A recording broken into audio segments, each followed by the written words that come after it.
ഏറ്റവും പ്രിയപ്പെട്ട മനുഷ്യന്റെ ചൂടിൽ കുറച്ചു നേരം ഒന്ന് കെട്ടിപ്പിടിച്ച് നിൽക്കുമ്പോൾ നമ്മളിങ്ങനെ ഉരുകും.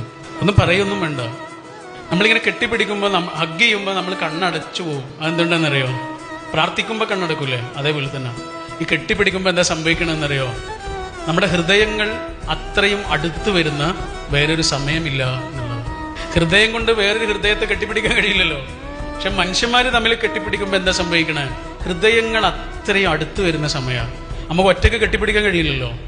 സംസാരം മാത്രമല്ല, നോൺ വെർബലായ കമ്മ്യൂണിക്കേഷൻസും ഉണ്ട്, വാക്കുകൊണ്ടല്ലാത്ത സംസാരങ്ങളും. ഇപ്പം ഞാനീ പറയണത് നിങ്ങൾക്ക് എല്ലാവർക്കും കേൾക്കാം. പക്ഷെ എനിക്ക് ഏറ്റവും പ്രിയപ്പെട്ടൊരു മനുഷ്യൻ ഞാൻ പറയാത്തതും കേൾക്കും. എൻ്റെ കണ്ണൊന്ന് വാടുമ്പോൾ അയാൾക്ക് മനസ്സിലാവും, എൻ്റെ വാക്കൊന്ന് ഇടറുമ്പോൾ അയാൾക്ക് മനസ്സിലാവും ഉള്ളിലെന്തോ ഒരു സാധനം കിടക്കുന്നുണ്ട്. അത് നാട്ടുകാർക്കൊന്നും മനസ്സിലാവില്ല, ഒരാൾക്ക് മനസ്സിലാവും. അങ്ങനെ ഒരാൾ ഭൂമിയിൽ നിന്ന് കിട്ടിയിട്ടുണ്ടെങ്കിൽ ആ മനുഷ്യൻ്റെ ചൂടത്തിരിക്കുമ്പോൾ നമുക്ക് കിട്ടുന്ന ഒരു റിലീഫുണ്ട്.